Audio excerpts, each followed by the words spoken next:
This is your June San Diego market update for 2023. Coming off of June, we saw two biggest market movers being the median sale price gains, then the recent movement in interest rates for borrowers. So first thing I want to look at is check out this interactive graph here. We're going to look at the median sale price for detached homes in San Diego County. So as you can see here, in April of 2022, we hit $1 million for the median sale price of detached homes. That's an all-time high. 9 months after that, we saw the market decline, where we then hit a low of $849 in January. What's really impressive about this is in the span of January to June, we saw the median price go back from $849 up to $1 million. So we just reached our all-time high, or matched it.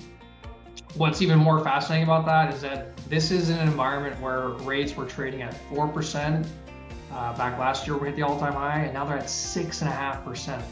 So not only are we hitting our all-time high from last year, from a monthly payment standpoint, we've exceeded that based on the price and the current interest rates. So from last month, from May rather to June, you'll realize we saw a $45,000 increase, right? From $955 to $1 million. That's good for 4.7% growth in 1 month. Now, the attached townhome, twin home, also up, just not as much. Last May over June, we saw an increase of 12,500 from 637 to 650. That's good for just under 2%, so a little bit less than half of what we saw in detached.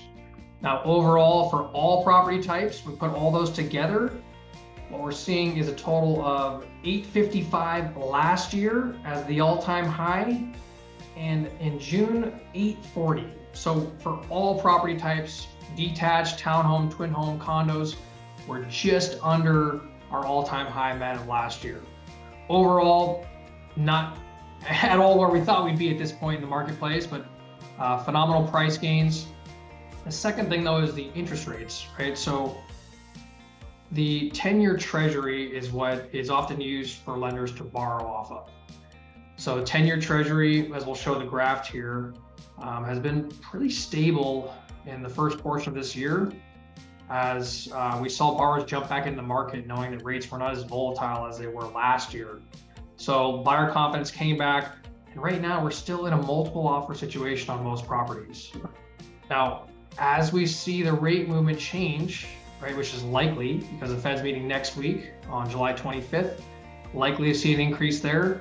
The question becomes, how many more increases do we expect, right? Based on that, that's going to dictate how much we might see rates increase and how that might impact prices. So two biggest things right now is where are rates heading between now and the end of the year, which if I'm have a crystal ball, my guess is they end up higher than they are now, in which case we likely have softer prices between now and the end of the year. Now, obviously price softening is likely going to remain modest because the inventory is so low, historically low. There's only so much movement we can give. Yet it's going to be interesting to see how things play out here in the coming months, as we might see a shift back into a slower softening market.